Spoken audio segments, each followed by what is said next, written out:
반갑습니다, 여러분. 현장에 계신 랩너트 여러분 축복합니다. 피치 못할 사정으로 줌에 있는 랩너트들 또 축복합니다. 줌이 지금 상태가 굉장히 안 좋다고 합니다. 지금 현재 여기 인터넷 상태가 너무 부실해가지고 제가 듣기로는 정확한지는 모르겠는데 날씨가 안 좋으면 인터넷이 잘 안 된다고 합니다. 우리 교회가. 그래서 줌이 잘 안 돼가지고 유튜브 라이브 스트리밍 하고 있거든요. 라이브 스트리밍에 지금 30명 들어와 있습니다. 들어와 있는 30명 축복합니다. 제가 실시간 채팅도 보려고 하고 있는데 이제 켜놓고 지금 하려고 쌍방향으로 하려고 유화 출첵해 주세요. 들어온 랩너트들은. 그래서 채팅으로 출석을 남겨. 우수가 출석을 남겼잖아. 느낌표 쓰고 출석하면은 채팅봇이 출석했습니다 하고 바로 알려줄 거거든. 그러다가 은혜 받으면 아멘 리액션도 하시고 그러면서 다른 건 없잖아. 우리가 슈퍼챗 같은 건 안 받거든. 헌금 슈퍼챗으로 보내거나 뭐 이렇게 할 수 있는 기능이 아직까지는 없는 것 같은데 잘 모르겠어요. 성령의 인도를 현장에서 받고 또 여러분이 있는 그곳에서도 받고 이렇게 하면서 하나님이 주시는 힘 얻고 응답받게 되기를 바랍니다. 오늘 하나님이 주시는 말씀 고맙습니다. 그렇지, 기주야. 이렇게 출석하는 거야. 자, 사도행전 28장 30절에서 31절 같이 읽겠습니다. 신약성경 사도행전 28장 30절 31절 두 절인데요.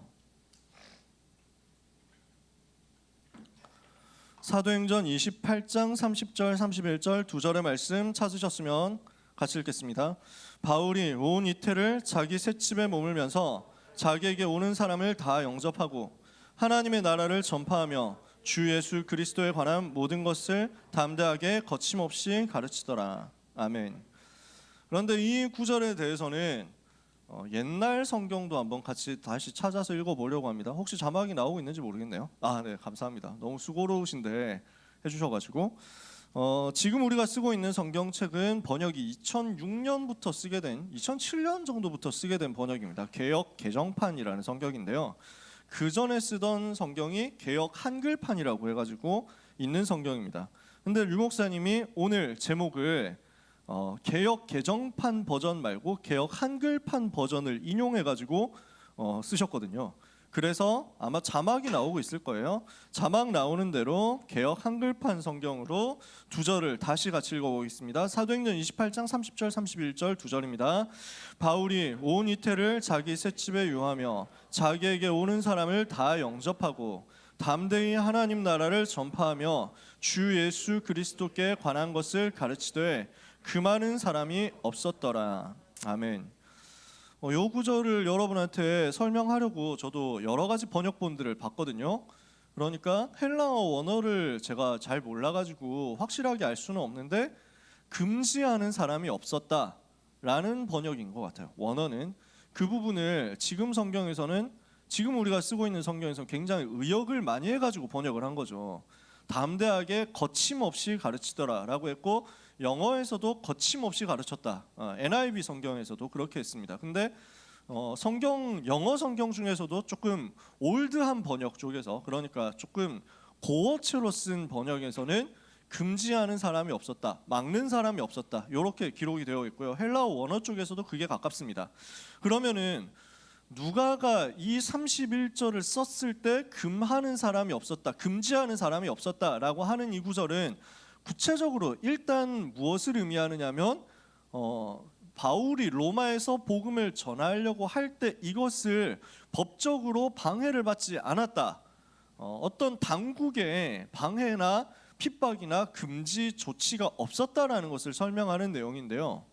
근데 영적으로 봤을 땐 한 가지가 더 들어가 있는 거죠. 뭡니까? 아무도 막을 수 없었다라는 것입니다.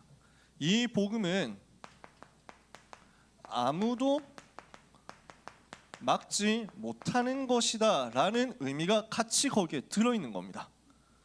행정적으로, 법적으로, 절차적으로, 사회적으로 바울이 복음 전할 때 그 당시에 막을 수 있는 것이 없었기 때문에 로마 당국에서 제지하지 않았다라는 것을 말하는 것처럼 보이지만 사실은 오고 오는 모든 세대 앞에서 누가는 설명한 겁니다. 사도행전 맨 마지막을 이것으로 설명한 겁니다.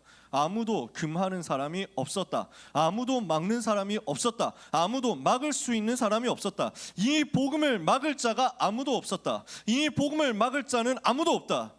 오늘 모든 렘넌트는 이것을 언약으로 붙잡고 힘을 얻으시기 바랍니다. 여러분이 가지고 있는 복음은 아무도 막을 수 없는 것입니다. 누구도 여러분이 가지고 있는 복음을 막을 수 없습니다. 그래서 여러분이 가지고 있는 복음을 금할 사람이 없기 때문에 이 복음을 가진 여러분도 아무도 막을 수 없다. 아시겠어요? 이게 오늘 메시지입니다. 오늘 메시지의 전부입니다. 오늘 메시지는 뭐냐? 복음 막을 자는 없다. 근데 내가 복음을 가지고 있잖아. 그러면 나를 막을 자가 없어. 오늘 하나님이 주시는 은혜를 우리가 받아야 되겠습니다. 하나님은 우리에게 승리를 약속하셨습니다. 그리스도인은 승리하게 되어 있습니다. 그리스도인에게 주신 분명한 약속, 그리스도의 제자 하나님의 자녀에게 분명히 주신 약속입니다. 복음은 뭐죠? 하나님이 우리에게 주신 생명이면서 능력입니다. 예수의 생명이요, 예수의 능력이 복음 안에 담겨 있습니다. 복음은 능력이에요. 그냥 희미하게 겨우 믿고 구원받아서 천국 간다 하는 정도가 아니라 우리에게 주시는 엄청난 능력의 소스가 복음이요, 그 능력 자체가 복음이거든요. 그래서 오늘 나는 힘이 없다, 나는 무능하다, 나는 연약하다, 나는 되는 게 아무것도 없다, 낙심하지 말고 복음 붙잡으세요. 그러면 복음 안에 있는 모든 능력이 나의 것으로 회복되어서 올 거거든요.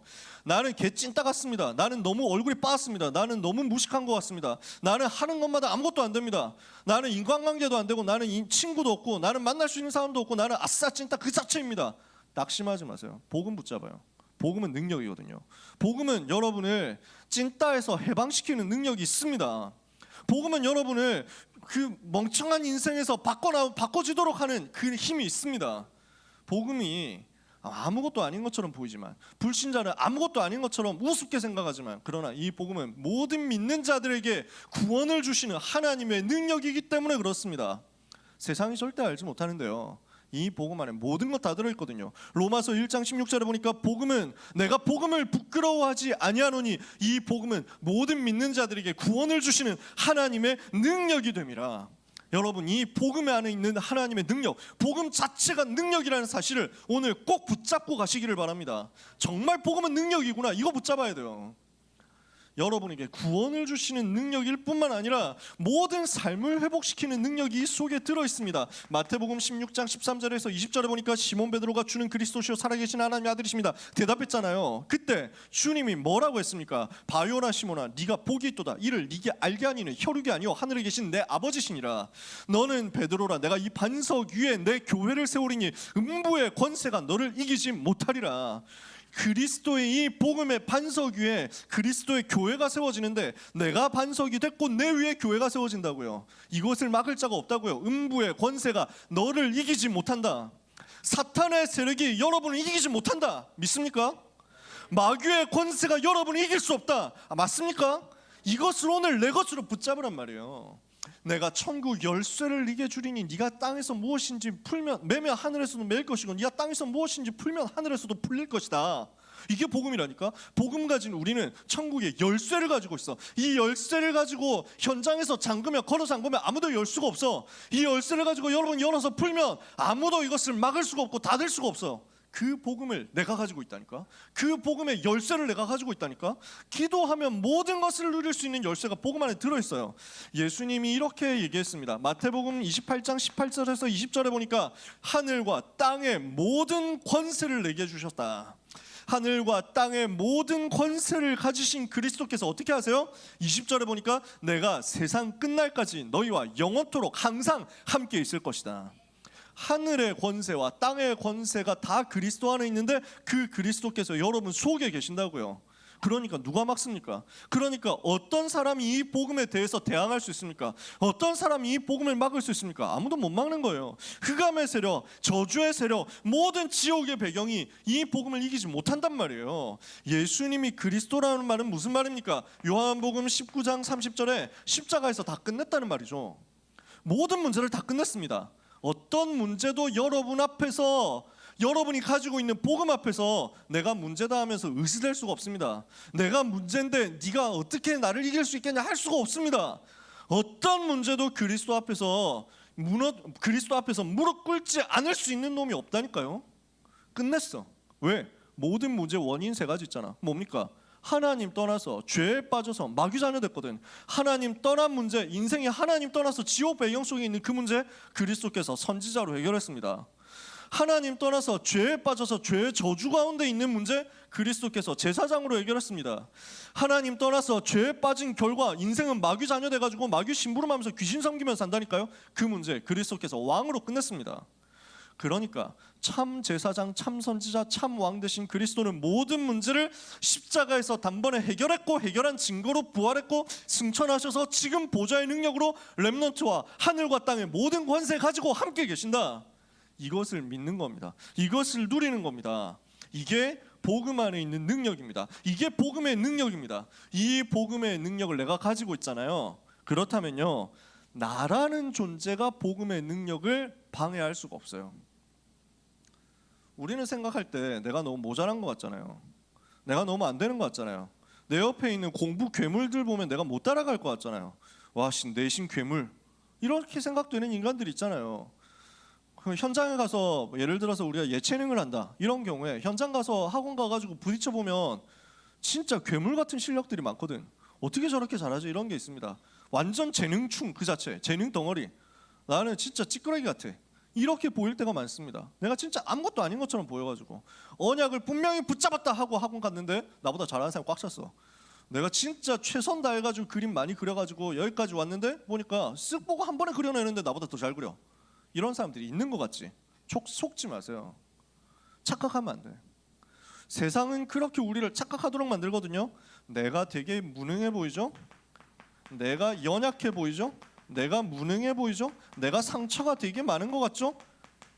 나의 모든 연약, 나의 모든 부족, 나의 모든 무능, 나의 모든 무식, 나의 모든 가난, 나의 모든 질병, 나의 모든 상처 어떤 것도 복음을 막을 수 없다니까요. 복음을 이길 수가 없어요.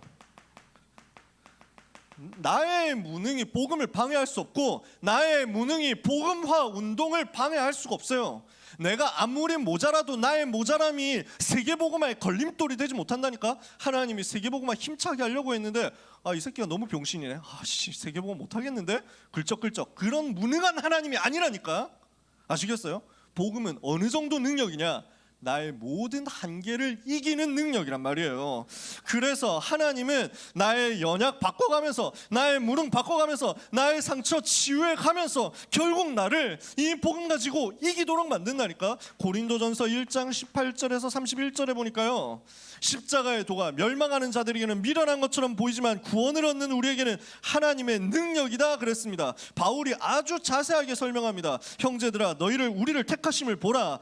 너희를 부르심을 보라. 육체를 따라 지혜로운 자가 많지 않지 않냐? 능한 자가 많지 않지 않냐? 배경, 문벌, 가문 좋은 자가 많지 않지 않냐? 그러나 하나님께서 세상의 미련한 것들을 택하사 지혜 있는 자들을 부끄럽게 하려 하시고 세상의 약한 것들을 택하사 강한 것들을 부끄럽게 하시며 하나님께서 세상의 천한 것들과 멸시받는 것들과 없는 것들을 택하사 있는 것들을 패하게 하신다. 왜? 아무 육체도 하나님 앞에서 자랑하지 못하게 하시려고.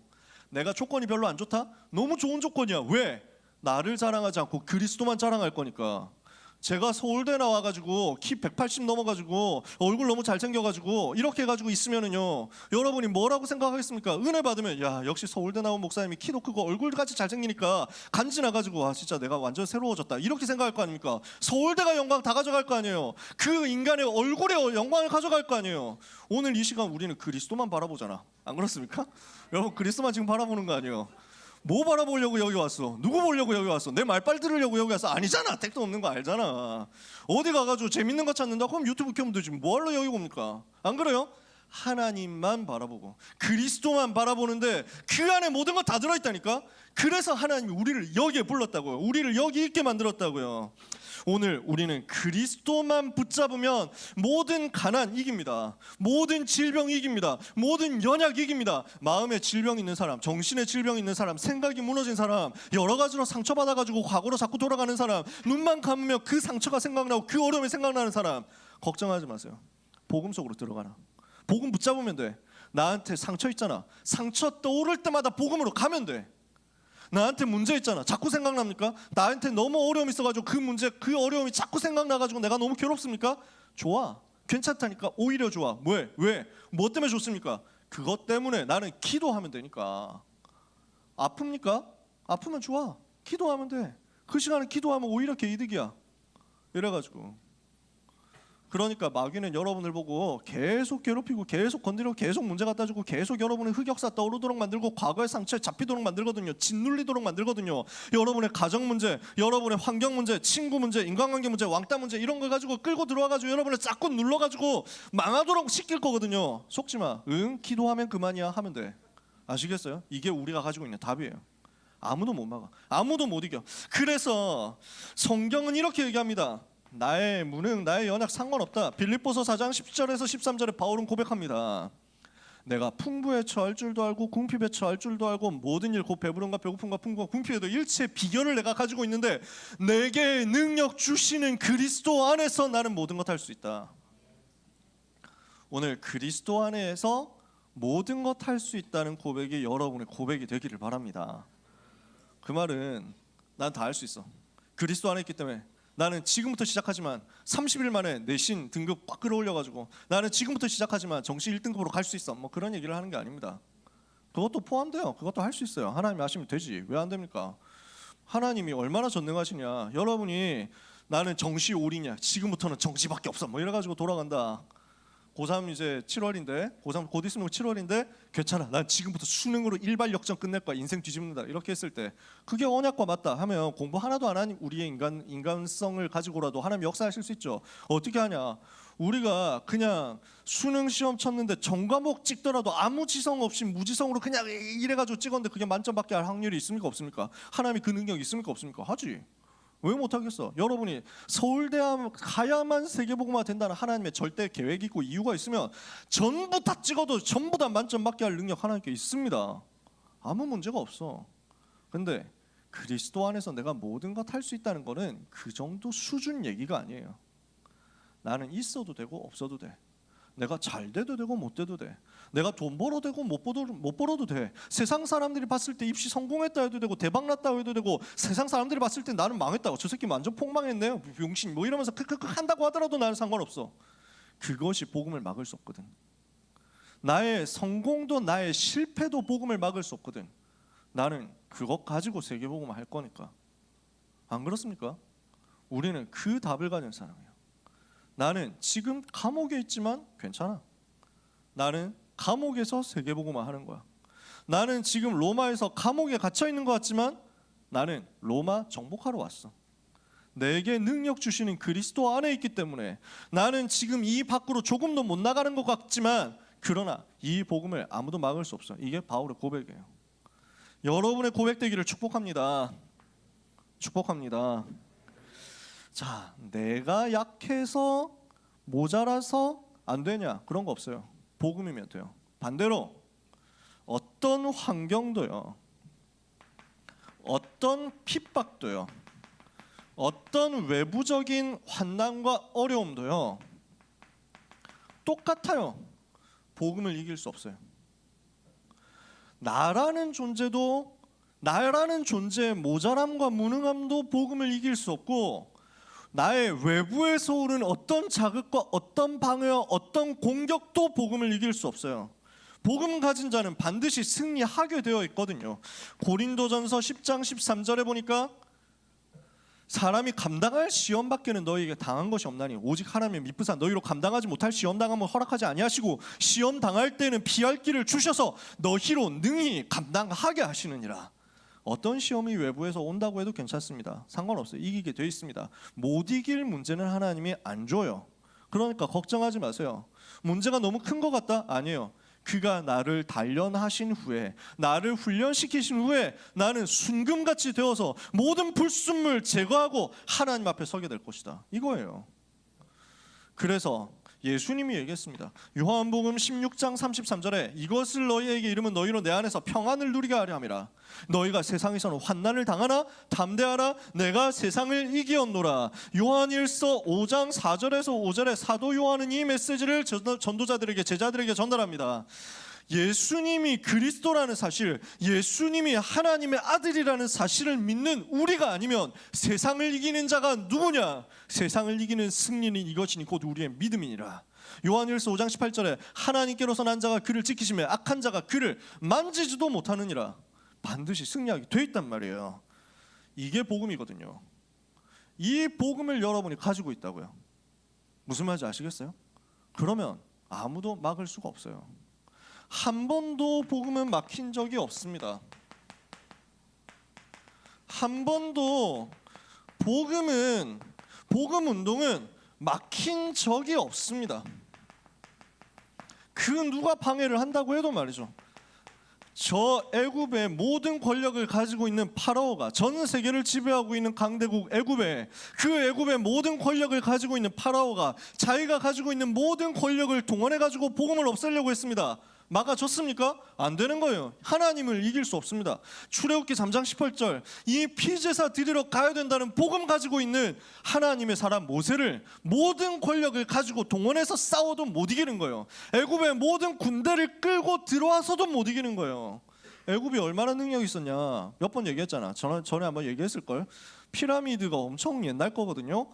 어느 정도 옛날 거냐면요, 우리가 지금 그 로마 시대 가면, 지금 로마하고 지금하고 2000년 차이잖아. 지금부터 로마 시대까지의 그 기간보다 로마에서 피라미드 만들 때까지의 기간이 더 길다니까. 그러니까 2000년 전에 그 우리가 지금 애굽 가면, 이집트 가면은 와 피라미드 저걸 옛날에 만들었다고 개쩌네 뭐 이러면서 할 거 아니에요. 근데 2000년 전에 로마 사람들도 이집트 여행 가가지고 와 저걸 옛날 사람들이 만들었다고 개쩌네 이러고 있었다니까. 그러니까 그때 지금도 가면은 와씨 이집트 인간들 삐끼 진짜 존내 짜증나네 하는데, 2000년 전에 로마 제국 사람들이 쓰고 간 낙서 똑같아. 와씨 삐끼 이거 개 짜증나네 하면서 2000년 전 낙서야. 그게 어느 정도 옛날 얘기냐면, 어느 정도 그 옛날에 능력이 강력했냐면 그게 한 4000년도 전의 얘긴데, 그러다 보니까 요셉이 애굽의 총리가 되었을 때 이미 피라미드 다 만들어져 있었어요. 그 정도로 그 거대한 피라미드 있잖아, 쿠프 대피라미드 이거 있잖아, 그거 그때 이미 만들어져 있었다니까. 그 강력한 애굽이 그 시대에 어마어마한 권력과 능력과 군사력을 가지고 총동원해서 모세를 공격하려고, 모세를 없애려고 했는데 못 이겼다니까. 그게 복음이라고요. 그 다음에 어땠습니까? 광야 길을 갑니다. 얼마나 고생됩니까? 광야에서 물을 제대로 구할 수 있습니까? 농사가 됩니까? 무역을 할 수 있습니까? 장사를 할 수 있습니까? 안 돼요. 근데 거기서 40년 가는데 아무도 이길 수가 없었어. 툭하면 산적들 와가지고 뭔가 공격하려고 하고 이민족들이 와가지고 없애려고 하는데 이길 수 있습니까? 못 이기는 거예요. 하나님이 보호하시는데요. 누가 이깁니까? 저 블레셋이 일어나가지고 계속 하나님의 백성들을 공격하려고 했습니다. 이길 수 있습니까? 못 이깁니다. 복음 가진 사무엘을 막을 수가 없어. 복음 가진 다윗 한 사람을 막을 수가 없는 거예요. 저 아람 나라가 패권을 잡고 이스라엘 나라를 계속 공격합니다. 그런데 복음 가진 엘리사 막을 수가 없어요. 이 엘리사를 통해서 일어난 바알에게 무릎 꿇지 않은 남은 자 7천 제자 막을 수가 없었어요. 도단성 포위해가지고 공격해서 없애려고 했는데 어떻게 됐습니까? 싸우지 않고 승리했어요. 한 번도 시대마다 복음을 막은 적이 없었어요. 복음을 막으려고 세상의 강대국들이 총동원해서 공격했다? 못 막는 거예요. 그게 복음의 능력이에요. 바벨론이 일어나가지고 유다 나라를 멸망시키고 다 포로로 끌고 갔습니다. 그리고 우상 앞에 절하도록 만들었습니다. 근데 그 상황에서 다니엘의 세 친구가 일어나서 우리는 두말할 필요가 없습니다. 우상에게 절 안 합니다. 임금이 우리를 불 속으로 던지면은 우리는 불 속에서도 하나님이 건져 주실 거니까 상관없고, 만약에 안 건져 주신다고 하더라도 우리는 그딴 거 절 안 합니다. 막을 수 없는 거예요. 어떻게 됐습니까? 여러분 아시는 대로 주의 사자가 오늘도 똑같이 동원됨을 믿으시기를 바랍니다. 다니엘과 세 친구를 도와서 불 속에서 심부름했고 사자굴 속에서 심부름했던 그 주의 천사는 나이가 많아가지고 지금 현역에서 은퇴해가지고 뒤에 그 집에서 꿀 빨고 있습니까? 아니라니까. 지금도 현역이야. 늙는 존재가 아니야. 지금도 똑같이 활동한다고. 바울에게 나타나서 바울아 두려워 마라 네가 가이사 앞에 서야 하리라 메시지 전달했던 그 주의 사자, 그 주의 천사 지금도 똑같이 활동하고 있어요. 지금도 렘넌트 여러분을 돕기 위해서 활동하고 있어요. 그러니 아무도 막을 수 없는 거죠. 자, 흐름을 보세요. 어땠습니까? 시대마다 최고 강대국들이 일어나서 복음 가진 렘넌트를 공격하려고 한 겁니다. 최고 강대국들이 일어나서 우상을 가지고 일어나서 전 세계를 재앙으로 몰고 갑니다. 그런데 이때 누가 일어났습니까? 남은 자, 렘넌트, 복음 가진 한 사람이 일어났어요. 그러니까 요 강대국과 권력 잡은 서밋들 입장에서 봤을 때 렘넌트 아무것도 아닌 것처럼 보이죠. 아무 힘 없는 것처럼 보이죠. 여러분 반에서, 여러분 학교에서, 여러분 학원에서 사람들이 여러분을 봤을 때 아무것도 아닌 것처럼 볼 수도 있습니다. 몰라서 그런 거예요. 그 사람 한 명이 시대 재앙을 맞거든요. 왜 그렇습니까? 복음 가지고 있는 렘넌트를 막을 수 없기 때문에. 이 복음 아니면 인생의 문제를 해결할 수 없고, 이 복음을 전달해야 되는 전도 운동을 아무도 금할 수가 없기 때문에 결국 시대마다 승리한 거예요. 한 번도 복음은 막힌 적이 없어요. 그 대열 속에 여러분이 서 있으시다고요. 그래서 바울이 이것을 알기 때문에 그 응답의 비밀을 가지고 로마로 들어갔습니다. 가서 뭐 했습니까? 이 막을 수 없는 복음의 비밀을 가지고 강대국과 현장을 잡고 있는 흑암 권세, 꺾는 권세를 사용한 거예요. 이게 바울이 사도행전 28장 로마 도착해서 누렸던 로마 복음화의 여정이었고 로마 복음의 방법이었죠. 바울은 로마 시민권을 가지고 있었습니다. 그러니까 시민권자가 가지고 있는 권리를 사용해서 가이사 앞에 상소했기 때문에 가이사에게, 로마 황제에게 재판을 받기 위해서 대기하게 됐습니다. 그래서 원래 감옥에 들어갈 수도 있는데 바울은 지금 재판을 아직 안 받았죠. 그리고 죄가 있다 확정된 게 아니에요. 미결수예요. 그러니까 재판을 신청해 놓은 피고인이기 때문에, 나는 황제 앞에서 재판받겠다는 피고인이기 때문에 여기에서 감옥에 굳이 감옥에 들어갈 수도 있지만 이 사람을 감옥에 안 놔둬도 된다 이거예요. 재판받는데 도망만 안 가면 되니까. 그래서 그 셋집을 얻어놨어. 아마 바울이 미리 파송했었던 브리스길라, 아굴라 같은 산업인들이 현장에서 세팅 다 해놨겠죠. 세팅해가지고 셋집을 마련했을 겁니다. 요 셋집에 바울이 있는데 그 셋집 밖으로는 못 나갑니다. 가택에 구류된 상태였어요. 왜? 재판받아야 되는데 죄인이 도망가면 안 되니까. 그 정도야. 그래서 군인들을 보내가지고 지켰습니다. 못 나가도록 지킨 겁니다. 바울이 2년 동안 구류되어 있었는데요. 2년 동안 가택 연금되어 있었는데 사실은 이게 뭘 한 것이냐? 바울을 하나님이 보호하신 거예요. 그 전까지 유대인들이 계속 바울을 공격하고 핍박하고 없애려고 테러가 하고 이래서 암살음모 꾸미고 이랬잖아. 근데 이걸 로마 군인들 보내가지고 바울 못 나가도록 하는 척하면서 사실은 바울을 외부에서 공격하는 세력이 못 들어오도록 막아주는 꼴이 된 거예요. 그래서 시위대 병사들, 그 로마 황제 지키는 근위대 병사들이 바울을 보호하면서 심부름하는 상황이 벌어집니다. 근데 이 시위대에게까지 복음이 증거됩니다. 빌립보서 1장에 보니까 내가 갇혀있는 이곳에서 이 복음이 증거되어 가지고 시위대와 다수의 사람들에게까지 복음이 나타나서 나는 너무 감사하다. 사람들은 복음 전하다 감옥 갔으니 어떡합니까? 너무 안타깝습니다 이러는데요. 바울은 아니라는 거지. 내가 온 바람에 여기 군인들한테까지 복음 전해졌는데 얼마나 감사하냐. 지금 제국 근위대거든요. 황제 직속 부대예요. 얼마나 높은 중요한 부대인데요. 이 팀들이 지금 바울 만나가지고 복음 받게 됐다니까. 그것도 돌아가면서 근무 살 거 아니에요. 몇 교대로 근무 살 거 아니에요. 돌아가면서 복음 받는 거야. 이렇게 하면서 바울이 어떻게 복음을 전합니까? 28장 30절 31절 오늘 우리가 읽었죠. 바울이 온 이태를 2년 동안을 자기 셋집에 유하면서 자기에게 오는 사람을 다 영접했다. 무슨 말이에요? 사람들이 자꾸 와요. 바울이 나갈 수는 없는데 사람들이 자꾸 온다니까. 왜죠? 바울이 미리 제자들을 파송했어요. 제자들을, 로마서 16장 제자들을 이미 바울은 파송해 놓고 로마로 보내놓고 먼저 현장 사역해 놓으라고 보내놓고 나중에 바울은 죄수가 되어가지고 온 겁니다. 그러니까 바울이 로마 도착할 때 이미 제자들이 마중 나와요. 그래서 사도행전 28장 15절에 보니까 거기 형제들이 우리 소식을 듣고 아비오 저자와 삼관, 지금 성경에는 트레이스 타베르네라는 지명까지 맞으러 나왔어요. 맞이하러 마중을 나왔어요. 우리가 하나님께 이것을 보고 하나님께 감사하고 담대한 마음을 얻었다. 미리 파송했던 제자들이 몇 년 만에 다시 만났는데 오시는데 너무 이렇게 오실 줄 몰랐습니다. 너무 고생 많으셨죠. 우리가 현장에서 전도 운동하고 있었습니다 하면서 딱 와가지고 얘기를 전하고 안부 전하고 포럼하니까 얼마나 힘이 나겠어요. 그런 일이 벌어진 거예요. 미리 파송한 제자들이 현장 가가지고 복음 전할 대상자들을 준비해 놓고 기다리는 겁니다. 바울 보고 이 사람 갈급합니다. 복음 전해 주십시오 하는 거예요. 그렇게 데리고 들어와요. 그리고 그 중에서는 핵심 요원들도 있습니다. 중요한 응답받을 요원들도 있습니다. 이 사람은 훈련시켜 주십시오 하고 데리고 옵니다. 이게 바울이, 그러니까 바울은 가만히 앉아서 셋집에 앉아서 자기한테 오는 사람한테 복음 전하는 거예요. 한 걸음도 안 나갔는데 로마 복음화 했어. 그 셋집 감옥 같은 곳에 갇혀 있는 채로 로마를 다 살린 거예요. 그런 일이 벌어졌습니다. 온 이태를 자기 셋집에 유하며 자기에게 오는 사람을 다 영접하고 주 예수 그리스도 하나님 나라에 관한 것을 전파하되 가르치되 금하는 사람이 없었더라. 이 복음이 확산되고 말씀이 퍼져가는 것을 아무도 막을 수 없었다. 이게 로마 복음화의 여정이었습니다. 바울이 이 현장에서 하나님의 나라의 비밀을 가지고 전달했죠. 뭘 한 겁니까? 흑암의 권세 꺾는 사단의 나라를 무너뜨리는 하나님의 나라 비밀을 가지고 전달했단 말이에요. 권세 사용했단 말이죠.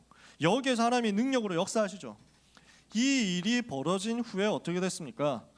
이게 지금 AD 대충 봤을 때 65년 뭐 이 정도 될 거예요. 정확한 연도를 제가 모르겠는데 한 63년, 64년? 빠르면 이 정도? 지금 이 성경에는 또 59년이라고 되어 있는데 뭐 그렇게 중요한 건 아니에요. 자, 바울이 여기에서 복음을 전하고 2년 만에 감옥에서 나옵니다. 2년 동안 있었다고 했으니까 2년 만에 감옥에서 나옵니다. 재판을 어떻게 받았는지 구체적으로 자료는 남아있지 않으니까 모릅니다만 죄가 없는 게 확실하니까 자유의 몸이 되었다는 것도 알 수 있습니다. 처음부터 죄가 없었으니까. 재판을 제대로 받았는지 어땠는지는 모르지만은 로마 황제가 바울을 만났던 것도 확실합니다. 빌립보서 4장에 보니까 로마에 있는 많은 성도들이 빌립보에 있는 너희들에게 인사를 전달하는데 그 중에 특별히 황제 가이사의 집 사람들 중 몇이니라 하고 인사하거든요. 로마 황제 가문 황가에서 복음받은 사람이 나왔다는 거죠. 그 말은 이미 바울이 만났었다는 거죠. 이렇게 하고 바울은 풀려나옵니다. 풀려나와서 스페인으로 갔다라고 전설은 기록하고 있습니다. 교회 전승은 전해 내려오는 것은 기록은 확실치 않습니다만 스페인까지 가서 복음을 전한 후에 나와가지고 크레타 섬에 가서 거기에서 복음 전하고 시스템 세우고 디도를 제자로 남겨놓고 나옵니다. 지금 얘기하는 걸 여러분들이 다 기억하지 않아도 괜찮아요. 그냥 흐름 흘러가는 거예요. 자, 디도를 남겨놓고 나와서 이번에 에베소에 올라가서 디모데를 거기에 사역자로 세워놓고 훈련시키고 나옵니다. 마게도냐로 가가지고 거기에서 디도에게 편지를 쓰는 게 디도서예요. 그런 사역을 하고 야 니고볼리로 와라.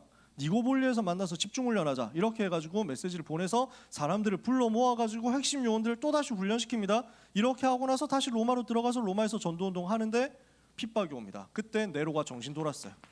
AD 67년입니다.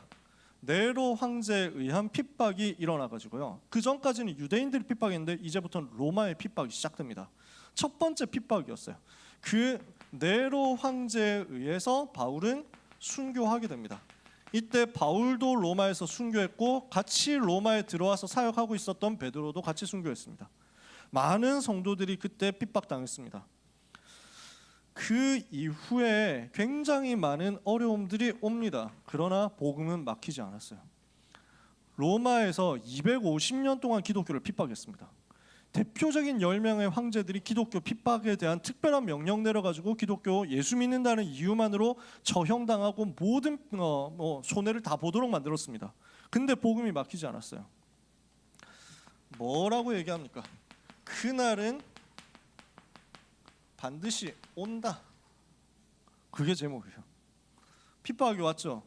그래서 1세대 많은 전도자들이 하나님의 부름을 받았습니다. 그러고 나서 어떻게 됐습니까? 네로 황제는 이 핍박한 이후에 얼마 가지 못해서 반란이 일어나가지고 도망가다가 결국 자살합니다. 그리고 첫 번째 핍박이 약간 잠잠해집니다. 그리고 나서 AD 70년이 됐습니다. 주후라는 말이죠. 아노 도미니, 라틴어로 우리 주님의 시대라는 말이거든요. AD 70년이 되었습니다. 이때 어떤 일이 벌어집니까? 예루살렘이 함락당하고 유다 나라는 완전히 멸망을 당합니다. 거의 역사가 요세푸스라는 사람의 기록에 따르면 거의 100만 명 이상이 학살당했다라고 합니다. 그리고 남은 사람들은 디아스포라가 되어가지고 전 세계로 흩어지게 됩니다. 유랑민족 시대가 되는 거죠. 어떻습니까?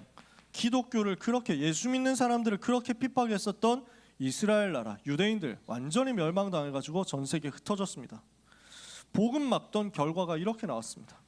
복음을 막던 로마에 대해서 하나님이 경고하시는 사건이 나옵니다. AD 79년에 베수비오 화산이 폭발하고 폼페이라는 도시가 그대로 멸망합니다.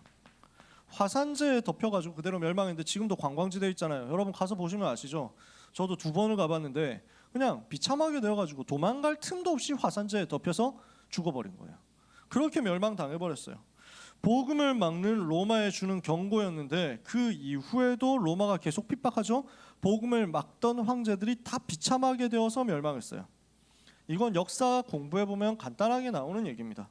그리고 250년이 흐릅니다. 핍박이 일어난 지 250년이 지났습니다. AD 제일 마지막에 핍박했던 사람이 AD 한 280년 이때쯤 일어났던 디오클레티아누스라는 사람입니다. 반별다락방에서 다니엘서 얘기할 때 디오클레티아누스 얘기를 했는데 여러분이 기억을 안 해도 아무 상관없다. 왜냐하면 여러분은 사학 전공자 아니니까. 여러분은 세계사 시험 칠 사람 아니니까. 세계사 시험 칠 사람은 나중에 따라오면 내가 공부시켜줄게.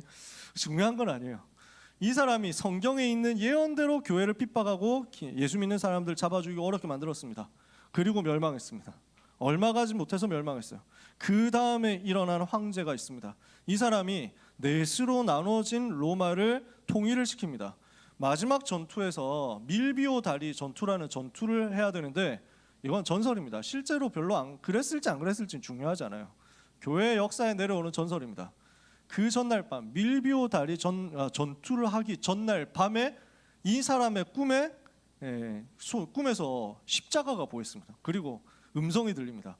이 표지를 가지고 싸워라. 이길 것이다. 그래서 다음 날 일어나서 모든 군인들한테 십자가 표지를 붙이고 싸우라고 명령 내렸습니다. 그리고 그 전투에서 승리해서 로마를 재통일했다고 합니다. 그 사람이 콘스탄티누스 황제입니다. 그렇게 했겠냐 안 했겠냐 그건 뭐 별로 안 중요해요. 항복했다는 거예요. 기독교 앞에 항복했다는 겁니다. AD 313년에 밀라노 칙령이라는 명령을 내립니다. 거기에서 이제는 예수 믿어도 좋다. 이제는 더 이상 국가가 기독교인이라는 이유로 사람을 핍박하고 처형하고 잡아가두는 일은 없을 것이다. 마음껏 믿어도 좋다. 종교 자유를 인정합니다. 그러면서 나중에 가서 알려진 사실, 황제 어머니가 예수 믿는다. 그리고 나중에 알려진 사실, 황제가 기독교 열심히 믿는다. 이렇게 돼버렸어요. 로마가 결국 무릎 꿇은 것입니다. 250년 만에요. 나중에 가서 381년 가가지고는 테오도시우스 황제라는 사람이 아예 기독교 국교로 만들어버렸어요. 로마는 기독교 국가 될 것이다. 이렇게 선언해버렸어요. 그때부터 로마 황제가 되려고 하면은 예수 안 믿는다 하면 무조건 잘리는 거야. 나중에 이 로마 황제 자리를 누가 차지하느냐 이거 가지고 싸우는데 하나님이 세운 사람 아니면 안 된다 이래가지고 서로 싸우는 거지. 그 정도까지 변해버렸다니까. 무슨 말입니까? 아무도 막을 수 없었던 로마 하나님은 알고 계시거든요. 하나님은 다 계획해 놓으셨거든요. 그리고 하나님이 준비하신 그날은 여러분에게 반드시 오게 되어 있습니다. 오늘 모든 렘넌트는 언약을 붙잡고 아무도 막을 수 없는 사람이 되시기를 주님의 이름으로 축복합니다. 히브리서 11장 38절에 이렇게 설명하잖아요. 이런 사람은 세상이 감당하지 못하느니라. 세상이 도저히 감당이 안 되는 사람이야. 그게 렘넌트야. 그게 여러분이라고요. 어떤 사람이 세상이 감당할 수 없고 어떤 사람이 세상이 막을 수 없는 사람이 됩니까? 세 가지 얘기하겠습니다. 오늘 31절에 나왔죠. 바울이 자기에게 오는 사람을 다 영접하고 주 예수 그리스도와 하나님의 나라에 대해서 가르치고 전파하는데 그 많은 사람이 없었더라 그랬죠. 세 가지 나왔습니다. 주 예수 그리스도에 대해서 여러분이 분명히 가져야 됩니다. 예수님이 그리스도 모든 문제 해결자, 참 왕이요 참 선지자요 참 제사장이라는 사실을 쉬지 말고 선포하세요. 여러분 기도할 때마다 선포하세요. 예수님은 나의 그리스도, 나의 왕, 나의 선지자, 나의 제사장이심을 믿습니다. 참 제사장 되신 그리스도여, 내가 가는 곳마다 죄로 인한 저주가 무너지게 하옵소서. 참 선지자 되신 주 예수 그리스도여, 내가 가는 곳마다 지옥 배경이 무너지게 하옵소서. 참 왕 되신 주 예수 그리스도여, 내가 가는 곳마다 흑암의 권세가 무릎 꿇게 하여 주옵소서. 기도하세요. 선포하세요. 그 삼중직을 가지신 모든 문제 해결자는 오직 예수님밖에 없습니다. 예수님만이 그리스도십니다. 그분이 누구예요? 나의 주. 이것을 고백하세요. 예수님이 그리스도신데 나의 주인이시구나. 이것을 계속 확인하고 계속 고백하세요. 예수님이 나의 그리스도시고 나의 주인이십니다. 고백하는데 사단은 도망가요. 마귀가 두려워하는 건 그거밖에 없거든요. 두 번째입니다. 하나님 나라에 대해서라고 했죠. 바울이 그 나라의 권세를 가지고 계속 누린 거예요. 뭘 말합니까? 하나님의 나라 다스리시는 분이 누구시죠? 성삼위 하나님. 그 성삼위 하나님을 내가 하나님의 나라 묵상하고 누리는데, 집중하는데 역사하시는 거예요. 내 삶에 성삼위 하나님의 역사가 영력, 지력, 체력, 경제력, 인력으로 나타나거든요. 어디에서부터 다스리십니까? 보좌에 앉으셔서 다스리고 계십니다. 우리가 성삼위 하나님을 바라보고 집중하는데 하나님은 보좌의 능력과 배경을 가지고 나에게 역사하신단 말이에요. 어떻게? 하늘 보좌에서 천사를 보내시고 사단의 권세를 꺾으시고 능력으로 역사하시거든. 그러니까 내 삶에 시공간 초월의 역사가 나타나잖아. 237의 빛이 비친다니까. 3초월이죠. 이렇게 되고 나니까 내 속에 있는 것들이 다 활성화돼. 내 속에 하나님이 담아두신 것이 살아나. 뭐가 살아납니까? 하나님의 형상, 하나님의 생기, 에덴의 복. 내 속에 원래 세팅되어 있는 건데 잠들어 있었거든. 이게 살아나는 거야. 이게 막 돌아가. 그러니까 이게 나타나서 현장으로 흘러가거든요. 나와 교회와 학업을 살릴 전무후무한 증거가 나오는 거야. 9가지 세팅이죠. 이렇게 되었더니 이제는 그 보좌의 능력 가지고 하나님의 나라가 어디로 흘러갑니까? 시대로 흘러가는 거예요. 내가 살고 있는 시대 앞으로 하나님의 나라가 점점 확산되어서 간다. 어떻게 나갑니까? 소수가 살아나요. 나와 내 주변에 있는 제자가 살아나. 이랬더니 교회가 살아나고 중직자가 세워져. 그것을 가지고 이제는 렘넌트 살려서 미래를 향해서 가는 거야. 393이라고 하는 겁니다. 하나님의 나라 누려라.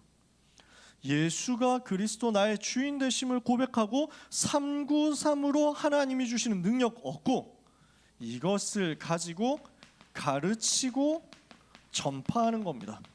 무슨 말입니까? 전도로 연결시키라는 거예요. 나의 전도를 찾으라는 거예요.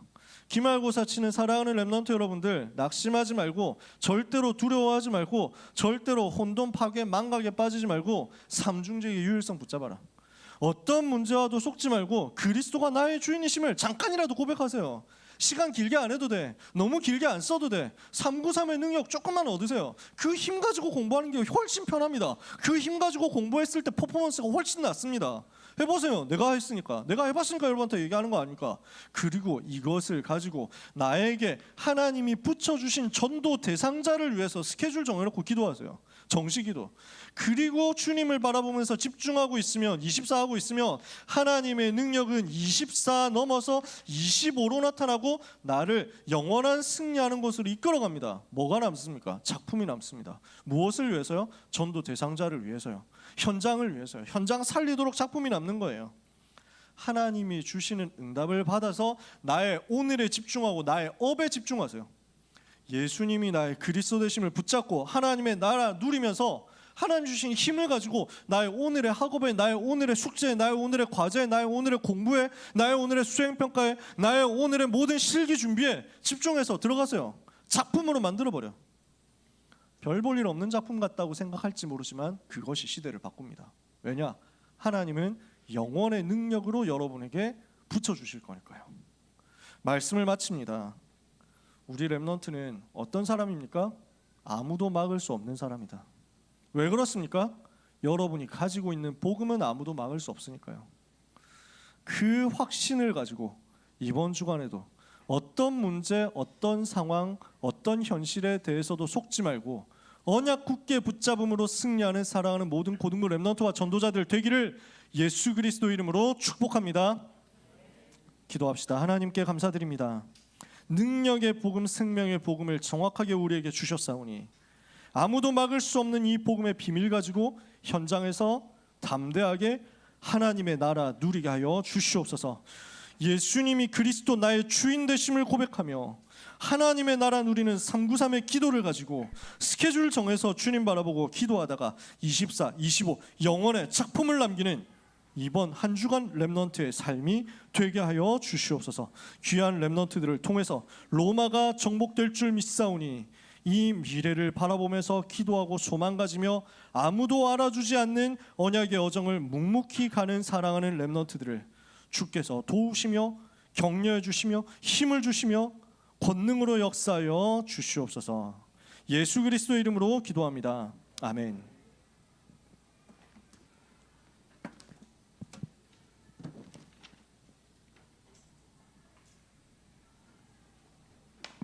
언약의 사람아 찬양하시